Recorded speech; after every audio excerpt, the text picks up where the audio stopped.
how this whole shit about Bleu Davinci and a rat even come together in the same sentence. All right.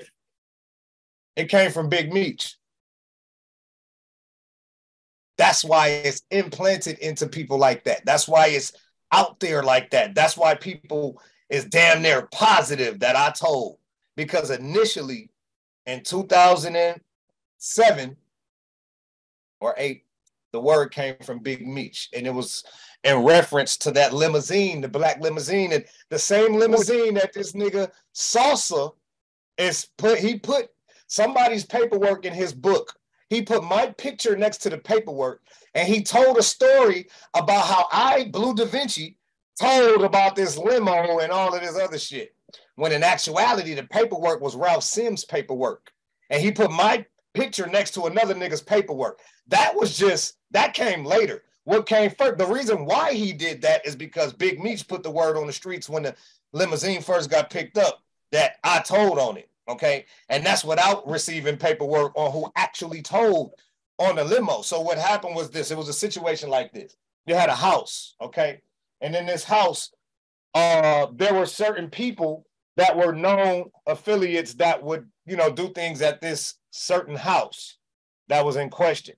So once people got arrested, quote unquote, it was basically like the niggas that got arrested already knew about the house. Nobody had told about the house. And give me a little bit more light in this bit. Nobody told about the limo at the house, right? So this is in Atlanta. This is in Atlanta. It happened in Atlanta. But nobody told about the limo when they all got picked up, right? So what does that mean? Just so people are clear, the Detroit indictment happened in 2005. You didn't get picked up for 2 more years. For a year and some change after, okay? Okay. And there's this limo sitting with $900,000. Okay, so when they got indicted, when Big Meech and the rest of the guys got indicted, the first people, whoever told first to get to take the information to the jury to get the indictments initially, those people didn't have enough information to get me indicted. Either that or they was just saying, because I never saw those statements, okay? I never saw the initial statements that got all of the first round of people locked up in 2005, October, all right? So when they did backdate and they put some statements up that got me indicted was a year and some change later. It was a year later and I went on a run and I got picked up even later than that. So naturally, I was told on. That's how I got picked up. If not, then I would have been told on anyway and got picked up in the first indictment with Meech and them. But they didn't have enough information to indict me or when they took the information to the grand jury at the beginning. So is it safe to say it's highly likely somebody in those, it was 30 people in Detroit, of which we know quite a few gave information. I got the statements. I got the statements on who told on me. I don't have to guess and say it's highly likely. I know exactly who told on me and gave the statements from Detroit. All right. But I'm not here to talk about that right now. The people in Detroit know those people. See, I'm not here to make Detroit look bad because Detroit is a great city with some great niggas and some beautiful hustlers there. So I'm not there to throw smut on Detroit. I'm just here to bring awareness to the situation since niggas got it out there all crazy and with the wrong information out there. I'm just here to clear up the information that's here, not to add information on people and all that shit. I let the boys in the D take care of their people in the D. Now, if it was some niggas from where I'm from that we had that issue with, then I would be instrumental in fucking with that. So that's their issue to deal with all them niggas that told on us that's from the D. Now, because it wasn't only people from the D that told. I don't want to make it seem like that. You know what I'm saying? So now. Oh, there was a lot of, in every city there was informants. Right. Okay. So now. Not informants, but cooperating cooperators that, they did what they had to do to try to do what they had to do to get where they were trying to go. Now, go ahead. So the allegation against you of snitching was only for the money, and that wasn't even you, that was Ralph Sims. And But the thing was this. This was the thing about it. Fuck the allegation. It's the boss on the phone. See, the boss would be on the phone. I'm going to use Jay Diggs, for instance, the nigga Jay Diggs. I hate to even say his name and give his little crusty ass any kind of fucking light or shine because he's a fucking shine thirst motherfucker. But what he did, it was some whole shit because we were supposed to be friends, number one. But what he did was the truth. And I'm torn between it because I live by a motto where the truth can never be considered as disrespect. But it can be considered as disrespect pending the way that the person releases the information, okay? So now the truth of the matter is Jay Diggs was on the phone with Big Meech at a certain point in time, and Big Meech was saying, man, I can't believe this nigga Bleu done told about this limo, Jay man. Diggs is he's the Oakland rapper? From the Bay, yeah. Big Meech tell Jay Diggs, man, I love the nigga Blue, man, but the nigga a rat, man. I can't believe this nigga told on his limo and blah, blah, blah. He had this conversation on the phone with Jay Diggs, and Jay Diggs later did a song, and he basically reenacted that in a rap and said what Meech said. So basically, he tried to say he wasn't saying I was a snitch, but he was just saying what Big Meech, the boss, has said on the phone to him in the record. And I love the nigga Blue, but the nigga a rat. He rapped like Kumo D, some old school ass fucking Kumo D ass nigga rapping. And that's what the line was that I heard in the song, right?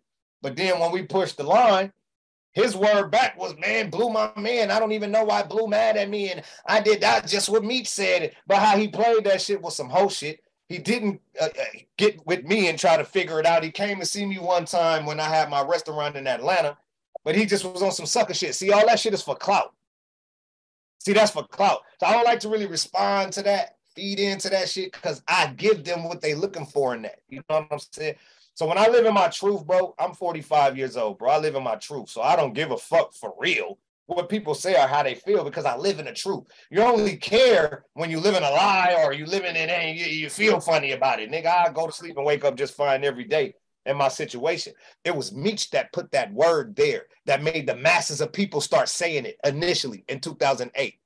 And was he just, he was just confused or? It was like this. Okay. All right. It was like, I'm gonna just use a number. Say it was 9 people that would frequent a house that would go, shit would go on that. So you like know these 9 people, right? The house get hit, all right? It get hit by the feds, all right? Later on, a year later or something, everybody go to jail. When people go to jail, this house in the limo and shit, the information about the limo that was at the house that never got picked up when the house got raided, nobody ever said nothing, not a Meech and all of the people that was there that knew, okay? Now, here I come a year later. I come get picked up a year later now. Nobody said nothing about this limo, so everybody that's in there is feeling like, nigga, if I get out first, that's my $1 million and my 9 guns. I'm going to get it. I'm going to have it. That's probably how all of us felt that knew about the limo. Because that's how I felt, nigga. I even had the fucking serial numbers on the motherfucker so I could track the car down and actually go buy it and get that motherfucker. And I know how to open it up and get the money out. You feel me? So that's how I know all of us was feeling without even talking to the guys about it, right? So I'm in jail, bro, in Atlanta already. I'm already in jail. I'm finna go to my sentencing. I didn't sign my plea agreement and everything. I'm ready to go get my time. And I look up on the news one day in the day room and they done found the limo. And I'm like, what the fuck? So like that night, I'm on phone calls with niggas that night. Niggas is like, boy, niggas is saying you told about this limo. And I'm like, nigga, what? What the fuck? Hold on, I'm calling niggas. Nigga like, yeah, man, niggas is saying everybody came through. Didn't say nothing. I hear you come, you finna go to sentencing on Friday and now the limo come out. Niggas is saying you told. Niggas try to put 1 and 2 together and just say I told because they figured Blue is the last nigga that really know about this house. That now he come through and they find out about the limo. So instead of doing some gangster shit, the real, see, when you a mob buff, fuck that. When you were in the street life, bro, you supposed to operate a certain way when it comes to street shit, especially information about snitches and information that has been given to the government. You cannot mark a person with information that has been given to the government without the paperwork to facilitate that. You understand what I'm saying? You can't just say, well, shit, this nigga, man, hold on. All of us was already locked up. The only other nigga that was around there was Blue. To be Blue. That don't work, my nigga. You can't consider yourself a boss and move like that and make decisions like that. How you gonna be a mob boss and you condemn one of your best friends and your little homie of being a rat, my nigga, and you ain't seen no paperwork? When's the last time you spoke on the phone with Meech? 2017. 2017. Oh, 17. We've spoken all the way. He apologized for that. Once he got the paperwork and figured it out, if people go look up the Source magazine in so it's other 2000, people now just repeating what he already. I always like to say it like this. Watch this, gang. I always like to say it like this. Remember when you was a kid in the class and you do that one test and you say something to the person in their ear on this side and they got to keep telling around. That's what happened with me and this shit. So it turned into, I told on Big Meech, I put everybody in prison. I done had niggas come on my page, we gonna kill you because you told on Big Meech and the whole BMF. They turned me into William Marshall, into B.I. That from that one thing that Meech said turned me in for years, bro. I've been fucking labeled as a snitch, bro, or just not the inside people that really know, or the people that knew me, or the people that know. Just by the people that's latching on and finding out what's going on. Oh, BMF is what? And oh, Big Meech is who? And Bleu Davinci snitched? That is like a part of it. Like it really happened because it was coming from Meech, bro. So ain't nobody questioning that. And it just spread until the paperwork is just now coming out, niggas, who for the public to understand that was Ralph Sims' paperwork and not mine, so people can finally stop saying, man, Blue ain't told on that limo. But they try to bounce to something else now. It ain't the limo no more that we dealing with. We talking about something else now. Yeah. Now it's just that I went to a debriefing. It was not that I even told, it's that I did a debriefing. But what niggas don't understand is this was my first offense. Number one, I never knew what a debriefing was, nigga.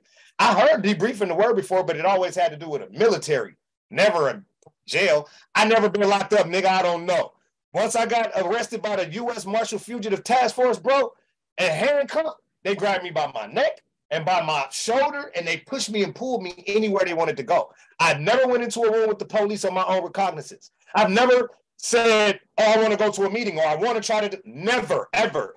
Anywhere, only place I ever went on my own was through my attorney, and that was my plea agreement meeting. That is where the debriefing happened. There was no, not no plea on the table, and now they just finna debrief me and find out what went on before everything. No. That debriefing came in with my plea agreement meeting with the feds to see if once, because they gave me everything, they put everything on the table that I asked for. The safety valve, I asked for. The lower third of the sentencing guide to assign to the lower third, we asked for, and shit like that. And they gave it to us. So now we had to go to the meeting. And now when we go to the meeting, that's what the debriefing was. I didn't know that it was called a scheduled meeting with my attorney present and me present, and them showing me all of the statements that these niggas had against me. To me, that's what the meeting was. Okay. Now, if you want to call this a debriefing, debriefing was showing me all of the statements that these niggas had made against me. That's how I know who everybody had told on me before I even went to jail. Before I even had my own discovery paperwork. When I went with these people, they laid out all the 14 statements that was against me. I had 14 statements against me, bro. That's what my 14 different people? Yes, 14 different people, different statements. And according, I only know what I read in the book about you. Like, so you basically pled guilty to unloading cocaine. Yeah. All right. So initially, right, this is what it was and how I got my time. This is explain a lot. Initially, all right, I signed my plea agreement for 109 months. The judge agreed to come out of the mandatory minimum of 10 years because of I was awarded that, and it was back up to the judge's discretion at that time. I don't know how it is now, if they got the discretion again, where they could look at your criminal history, your background, and look at your positive accomplishments, look at you in court, hear the case, and make their own decision whether they want to come out of a mandatory minimum or whatever. They could depart from the sentencing guidelines. So now, when you take Bleu Davinci and put him as the defendant, what you got at that time was a half a paragraph on a piece of paper, which was my rap sheet, which was this case. It was the charges from this case. I had no prior, okay? Now, my positive accomplishments that sat in front of the judge were this tall, and she couldn't see past them. She had to look over them and around them to talk when they were in front of her. I'm talking about I got movie scripts from the roles that I've done, Paramount Pictures, Trimark Pictures. I've got record deals, Koch Records. I've got all of the, things from community people and fucking toy drives I done did and all of the great things I done did. I done the church and all of this shit they didn't turn in from the school and principals, all this shit that we do to get the people to turn in a positive information. The shit was this tall on her desk, bro. People have to understand that this is a judge we was dealing with. I didn't go to trial. I didn't have a jury to decide my fate. I had one person to make a decision on my sentencing, and it was up to her discretion to do it how she wanted to do it. So to not make a long conversation about it, how she felt about Bleu Davinci was, I don't see how you got caught up with these people. You had a fucking great career that you was already in, not ahead of you. You were already in the career. And she was like, bro, how did you do this? And my whole thing was like, look, I didn't sign up to this shit to be a fucking drug dealer. I signed up for this shit to do music. It was stomping ground entertainment. That's the fuck what it was. All that extra shit. Period. So if I got to go to jail, I got to go to jail. But I'm going to jail knowing that I was doing motherfucking music with these niggas, blah, blah, blah, blah, blah. I'm trying to save Meech from doing drugs, my nigga. If the shit went the way that it was supposed to go, none of us would have went to prison. If everybody could understand that, maybe people think I'm crazy for saying that, but I will get to that later, and I'll show you actually how we wouldn't have went to prison if the shit would have went how I envisioned it and planned for it to go. All right, so go ahead with your. So they didn't even say there was no pleading guilty to you really distributing drugs, just kind of helping unload and move it around. Okay, so look, I pled guilty for the distribution of 150 kilos or more.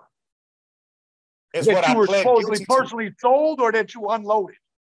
It don't matter. I was just responsible for them. So they don't, bro, when you deal with drugs and shit, they're not asking you, did you personally sell it or whatever. If I received 80 kilos, I received 80 kilos.